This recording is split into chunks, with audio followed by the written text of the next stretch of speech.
मित्रों, पांडव जब पत्नियों के साथ ऋषि के श्राप के कारण वन में रह रहे थे, वह एक दिन कुछ सोच विचार करके बहुत चिंतित हो गए और उनके पास उनकी पत्नी कुंती आई। तो कुंती ने पूछे कि नाथ, इतना चिंतित आप तो कभी नहीं दिखते थे, इतना चिंतित क्यों हो? तो पांडव ने कहे कि हमको लग रहा है कि अब हम पितृ ऋण लेकर के ही इस संसार से जाएंगे। पितृ ऋण से मुक्त आदमी तभी होता है जब संतान उत्पन्न करे, और ऋषि के श्राप के कारण मैं संतान उत्पन्न कर नहीं सकता हूँ। तो हे कुंती, कोई उपाय से संतान उत्पन्न करो। तो कुंती ने बतलाई कि जब हम बाल्य अवस्था में ही थे तो हमारे पिताजी हमको ऋषि मुनि के अतिथियों के सत्कार में लगा देते थे। तो हम एक दिन दुर्वासा ऋषि आए थे, उनका हम बहुत ज़्यादा सत्कार किए। तो वह हमको एक मंत्र दिए कि देव वशीकरण मंत्र हमको सिखाए, कि किसी भी देवता को तुम इस मंत्र से बस में कर सकती हो, उससे जो चाहोगे सो उनसे तुम अपना काम करवा सकती हो। तो अगर आप आदेश दें तो हम देवता को वशीकरण मंत्र से बुला करके हम उनसे संतान मांगेंगे, संतान उत्पन्न कर लेंगे। तो पांडव बहुत प्रसन्न हुए। तो कुंती, तब काहे तुम इतना दिन से चुपचाप बैठी हुई हो? जरूर इसके लिए प्रयास करो और संतान उत्पन्न करो, तभी हम पितृ ऋण से मुक्त हो पाएंगे। तो कुंती ने कही कि ठीक है, हम तो ठीक करते हैं। तो कुंती ने कही कि आज पूछ, मैं अब इसका प्रयास करते हूँ। जब मैं छोटी थी तब पिता ने मुझे अतिथियों में सत्कार करने का आदेश दिया था। तो दुर्वासा ऋषि ने हमको एक मंत्र दिए, जिस मंत्र से आह्वान करके मैं संतान उत्पन्न कर सकता हूँ। तो पांडु ने कहा, आज तुम विधि पूर्वक धर्मराज का आह्वान करो। त्रिलोकी में श्रेष्ठ पुण्यात्मा हैं, उनसे जो संतान होगी वो निसंदेह धार्मिक होगी। तब कुंती ने धर्मराज का आह्वान किया और उनकी पूजा करके वह मंत्र जपने लगी। उसके प्रभाव से धर्मराज सूर्य के समान चमकीले विमान पर बैठकर कुंती के पास आ गए, और कुंती ने भी मुस्कुरा कर कहा, मुझे पुत्र दीजिए। धर्मराज ने के संयोग से कुंती को गर्भ रहा और समय आने पर पुत्र उत्पन्न हुआ।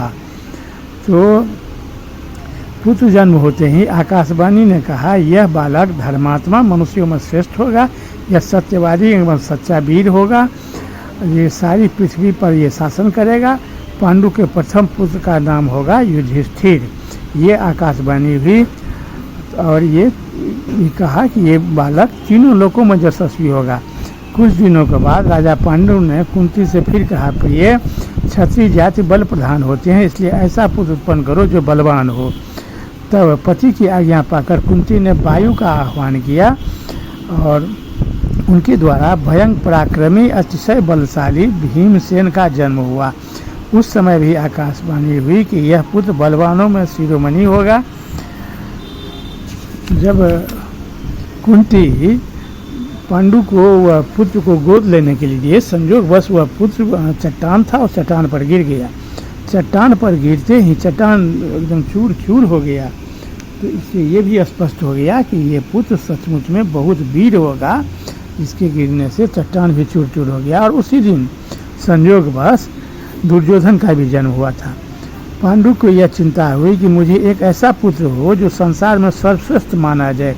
देवताओं में सबसे श्रेष्ठ इंद्र ही हैं, इसलिए तुम्हें एक विश्वविख्यात ब्राह्मण, गौ और सूर्यों का सेवक तथा शत्रुओं को संतप्त करने वाले श्रेष्ठ पुत्र दूंगा। वह इंद्र का आह्वान किया और इंद्र से कहे कि मुझे एक श्रेष्ठ बलवान पुत्र अपने जैसा दीजिए। तब इंद्र के संयोग से अर्जुन का जन्म हुआ, जो बहुत ही पराक्रमी तथा इंद्र के समान अपराजित हुआ। उसके बाद पांडु ने कहे कि माद्री को कोई संतान नहीं हुआ।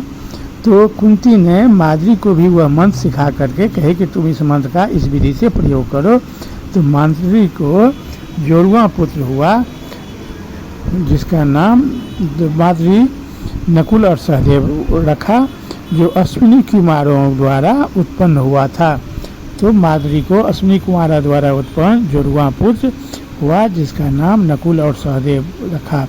इसी प्रकार पांडव पांचों भाइयों का क्रमशः 4 बार में जन्म हुआ। चूँकि माद्री को जुड़वा पुत्र हुआ था, 4 बार में पांचों पांडव का जन्म हुआ, एक एक वर्ष के अंतराल पर, जो एक से एक अपने अपने क्षेत्र में पराक्रमी, वीर और यशस्वी हुए। तो इस प्रकार पांडवों का वंश का विस्तार हुआ। बहुत बहुत धन्यवाद मित्रों।